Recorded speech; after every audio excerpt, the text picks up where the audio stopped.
After a quick word from one of our top sponsors who we've referenced his work many times in the past. Now we're going to speak to him in person. But first, a quick word from the number one sportsbook in America, which is FanDuel. Summer sports are in full swing. Whether you're all about baseball under the lights, golf on the green, or high stakes soccer action, FanDuel is the best way to make every game even more exciting. You're already following the action, so why not make it a little more thrilling with FanDuel? You can get in on the game while your friends are getting sunburned at the beach. If you're new to FanDuel, well, we got a brand new offer for you. Right now, new customers can bet $5 and get $150 in bonus bets if their first bet wins. Open the FanDuel app today or visit FanDuel.com/UCSS to get started. And with that, we are thrilled to welcome in Warren Sharp to the show, NFL expert, and has a Sharp Football Twitter handle and sharpfootballanalysis.com. Warren, how you doing today? Thanks so much for joining us. Hey, I'm doing great, guys. Happy to join you. Excited to talk about the Cleveland Browns with you, even though if I'm not excited about your season in terms of winning a lot of games. But I mean, how could you be? We'll chat through it. How could you be excited? I mean, if I'm being honest, I'm not going to be bearing a lot of good news for you guys. Right. But my question more so is, this was the hardest chapter to write. I wrote this 586-page football preview, spent about 3 months working on it. This is the culmination of it. I just published it, and my main question, this was the hardest team to write about, was the Cleveland Browns. What are we going to get out of this team this year? What is that going to mean for Kevin Stefanski in 2026? Because the main goal that you guys have to have, in my opinion, I don't know what you guys think, your boots on the ground, so to speak, I think that your main number one priority this year is not winning games. It's figuring out if you have a franchise quarterback on your roster, and if not, you need to lose as many games as possible this year so that you can ensure that you're going to draft that franchise quarterback at the top of the 2026 NFL draft. All right, Warren, so to follow up to what you just said, at the end of the 2025 season, blank will have started the most games for the Cleveland Browns at quarterback, and why? Well, that is the main question that I had writing this book. I sat back and I literally wrote, I don't know who's going to win the starting job. I don't know who's going to be starting week 5. I don't know who's going to be starting week 10 after your bye. Look, whoever wins that starting job, you know what he's going to face after the first month of the season. That first month of the season, he is going to face the number one most difficult schedule of past defenses to start the year. It is the Cincinnati Bengals, the Baltimore Ravens, the Green Bay Packers, the Detroit Lions. That is the hardest schedule that any team will play over the first month of the season. The Cleveland Browns are probably going to be lucky to win one game. What is that going to mean for that quarterback who's going to be probably playing from behind in most of those games and doesn't look so well? Is the team going to be looking to make a pivot there week 5, entering their game over in London against the Minnesota Vikings? You're going to go up against a Brian Flores-led defense that's going to be sending a lot of creative blitz packages towards you. That's going to be a challenge. There's some lulls in the schedule, some dips where you're going to face some easier past defenses or some easier opponents, but that's a loaded question because I really don't know the answer. I don't know the direction that Stefanski is going to go. What I hope will happen is that Joe Flacco and Kenny Pickett will not win any games for the Cleveland Browns next year. That's really my hope. I want to see the younger kids produce. We know Joe Flacco is not going to be a franchise quarterback and he's old. I know Kenny Pickett is not a franchise quarterback. I don't know if you guys think a little bit more highly of him than I do, but he's wearing absolutely not. Absolutely not. No. Terrible. Okay, he's wearing 2 gloves in June. He's wearing 2 gloves in May in good weather up in Cleveland because his hands are so small. I don't see how that's going to be the quarterback of the future there either. So I want to see what Shedeur Sanders has. I want to see what Dillon Gabriel has. I want to see what these guys have. And if they lose games, guess what? That means maybe they aren't the guy, and you're going to get a good draft pick next year. Warren, it's funny that you asked what we think about Kenny Pickett because in this town there are some media members, a decent amount of them, that are interested in seeing Kenny Pickett. You are talking with the 3 guys that least want to see Kenny Pickett. We all think he stinks. Perfect. Yeah, perfect. Look, here's the thing. Yeah. He's played on your nemesis, Pittsburgh Steelers, for several years, and the Pittsburgh Steelers won games, and Kenny Pickett had a winning record with the Pittsburgh Steelers. But as you know, having watched and rooted against the Steelers, and I know from observing things from afar, Mike Tomlin has voodoo and mysticism and magically created a lot of wins for this team. Yep. And they keep producing winning records, even though they aren't deserving of that. Henceforth,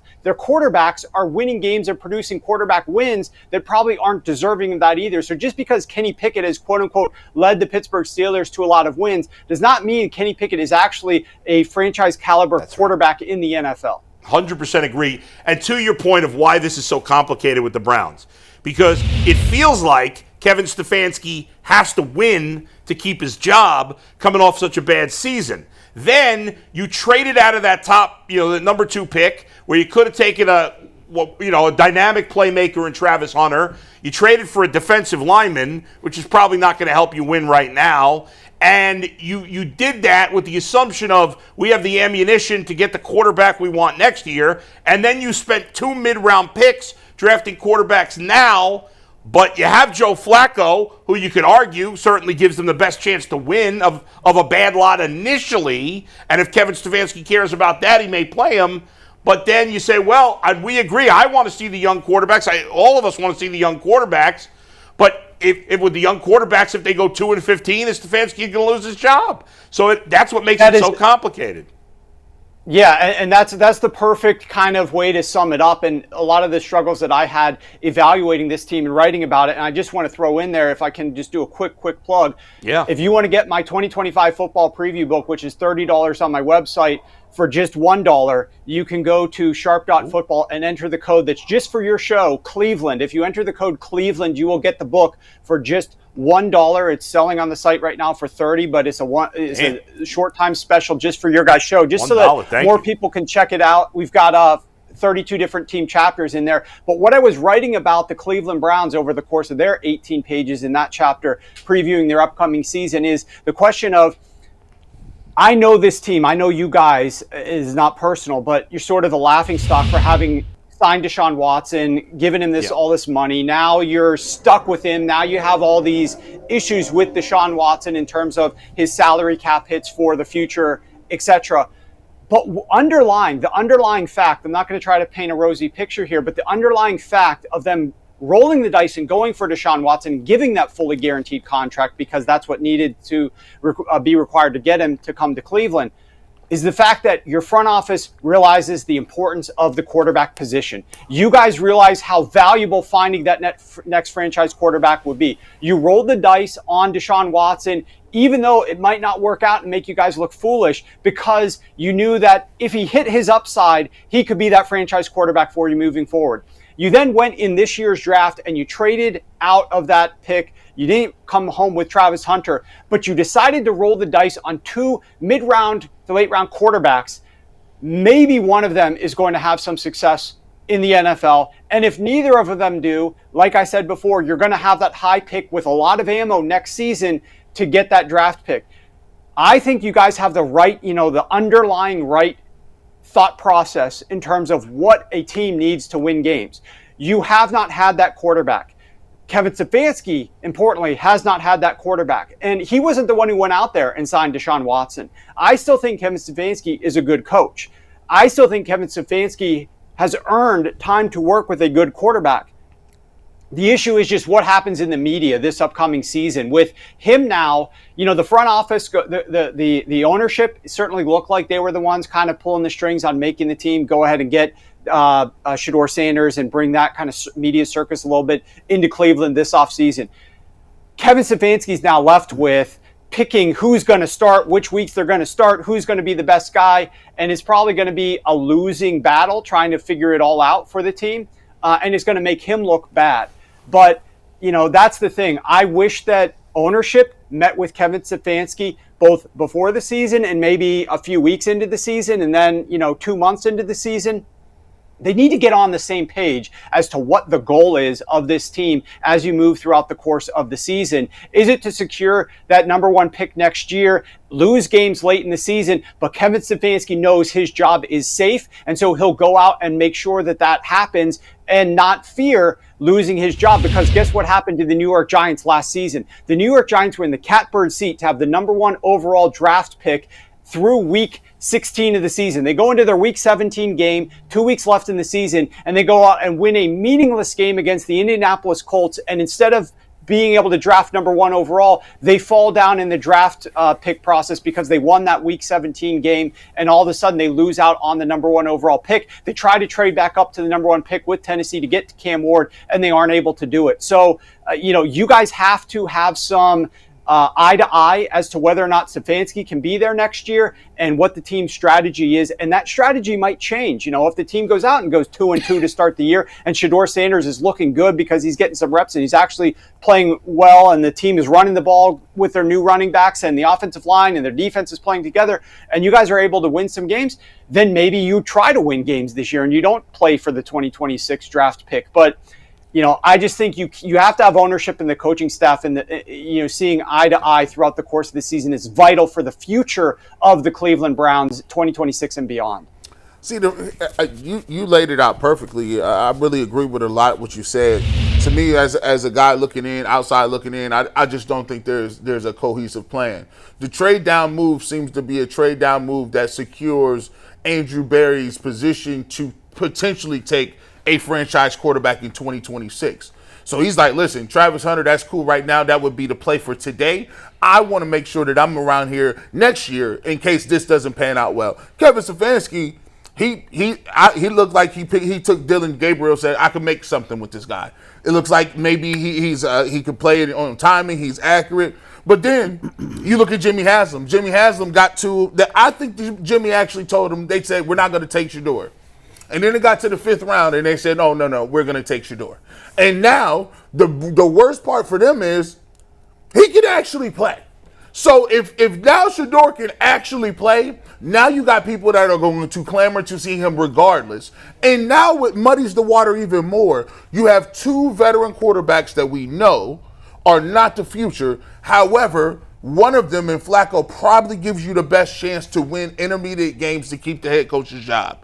Now, this is a rough one.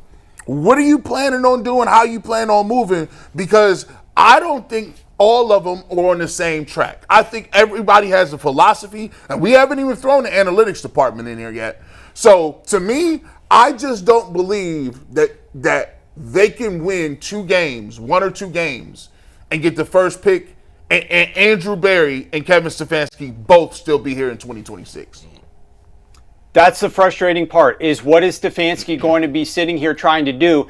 I think for Stefanski, if my number 1 job is to win games in 2025 to save my job and maybe do you guys really think, what is their win total? 4.5, 5.5 games this year. They're favored in 1 game out of 17 right now by the Vegas odds looking at the upcoming season. Do we really think they're going to produce a winning record this year? No. The only way that even possibly happens is if Shedeur Sanders is absolutely incredible and starts early on in the season. I think if you're trying to win games and secure your job, if your job could be safe, if Kevin Stefanski, if ownership tells him, look, your job will be safe if we win 7 games next year, 7 or 8 games next year, he's going to be starting Joe Flacco as much as possible. I think Joe Flacco is the quarterback that gives the team the best chance to win week 1 and theoretically beyond. It's hard to play quarterback in the NFL. It's going to be hard for Shedeur Sanders or Dillon Gabriel to come in week 1 and have a lot of success. We both know that. So I think that Joe Flacco gives the team the best chance, but I just don't know that that's, like I said before, my hope if I'm a Browns fan is that Joe Flacco doesn't win a single game for me this year because he's not the future, and 7 or 8 wins does absolutely nothing for me. And you guys, it's been over 30 years since you even won the AFC North. The goal needs to be, you're not going to win the AFC North against Lamar Jackson and Joe Burrow unless you have a franchise caliber quarterback. You need that franchise caliber quarterback. Either he's on your roster and you got to steal and he's Dillon Gabriel or Shedeur Sanders, or you're going to get him in 2026. But that has to be the goal in my opinion. That's right.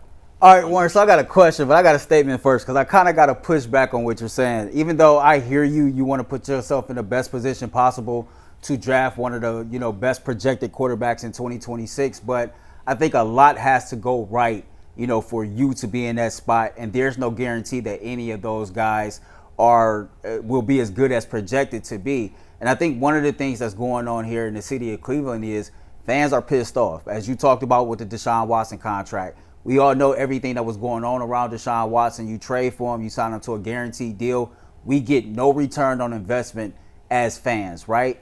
Then you go to the Nick Chubb situation, beloved fan favorite. He doesn't get the opportunity to leave Cleveland on his own accord. You think about last season, how the expectations were set so high and we underperformed so much that it quite frankly pissed everybody off.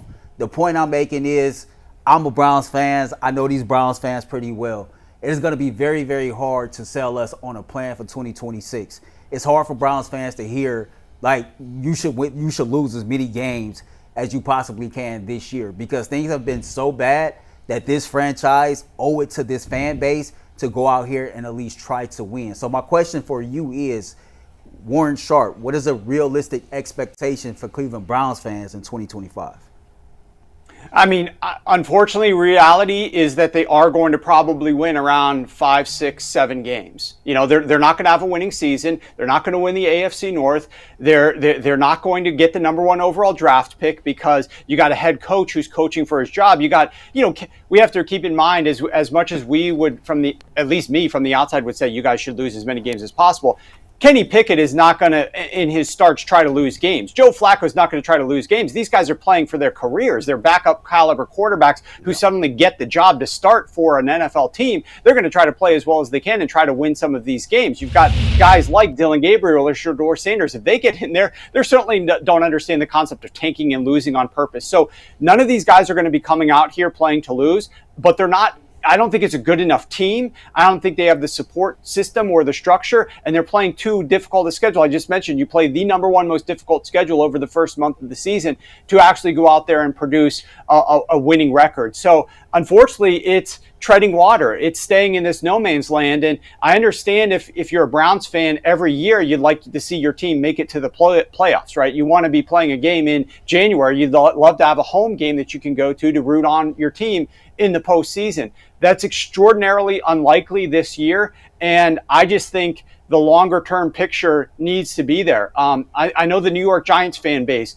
was not happy about the way that their team has played since that 2017 Super Bowl, especially over the last several years. But even they, you know, while they wanted their team to win a little bit last year, they were booing the team when they walked off the field week 17 when that team won the game, and they were going to lose out on the number 1 overall draft pick because of that. The fans wanted that number 1 pick, and I guarantee you, you know, this is just my opinion. Maybe I'm wrong. I think your thought process and the fan base's thought process will be drastically different here in beginning of July than it will be in mid-December. By mid-December with your record, you probably will be hoping that your team loses as many games as possible here on out because you know you're not actually going to win anything of merit this season. So I could be wrong. I'd love to be wrong. You guys deserve to have a winning team and somebody to root for and feel good about. The thing I want to just make sure we throw in here real quick is that Kevin Stefanski, this offense hasn't looked great and the team has performed poorly, and a lot of it's going to be reflected upon Kevin Stefanski. But we have to keep in mind where Kevin Stefanski came from and what he was trying to do. Kevin Stefanski came from the Minnesota Vikings, and then the first couple years he was coaching Baker Mayfield.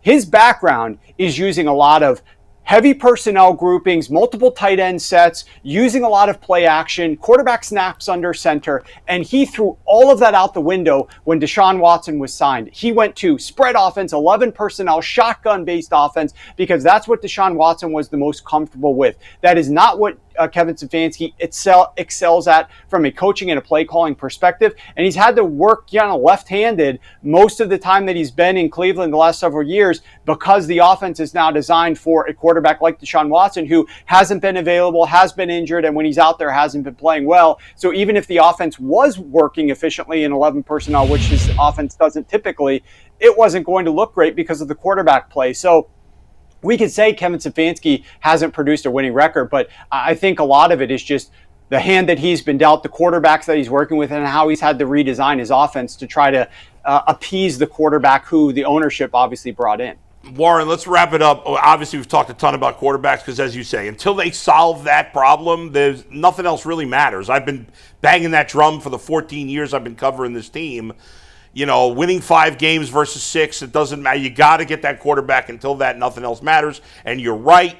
It made sense to go for Watson at the time. Obviously, it's been a colossal failure, but it was a shot at having a franchise quarterback, and that's who he was in Houston, but hasn't been here. But let's wrap it up with a positive. Of the rookies that the Browns just drafted, Who do you like that you think in the next couple of years could be impactful players? Well, I like your number one pick, Graham. I'm excited to see what he can do on the line, but then I also really like Judkins. I think Judkins is going to be an interesting fit in this offense. He is going to have to perform, and he's going to have to perform early, because whatever quarterback that you end up inserting, you're probably going to end up running the ball a fair amount on first down. And your offense was the NFL's worst first down offense in the league last season. And that has a trickle-down effect, as you guys know, on everything else that's out there. Bad first down offense leads to longer to-goes on third downs, leads to more punts, leads to fewer scoring drives, leads to less points scored, leads to more halftime deficits, leads to more games lost. And so you need to fix your first down offense, and that's where I think Quinshon Judkins can provide a little bit of a spark. I know you guys like Nick Chubb there. He wasn't necessarily the same. You didn't have that strong back. You're going to need to rely on him. I'm excited to see what he can do out there, and hopefully he excels and is a bright light for you guys this year and can carry you a little bit more than what your team was getting from the running back position over the last couple of years. Excellent insight from Warren Sharp. And again, go to Sharp Football Analysis. You put the code Cleveland, right? Cleveland. And get his, how many pages is the whole thing again?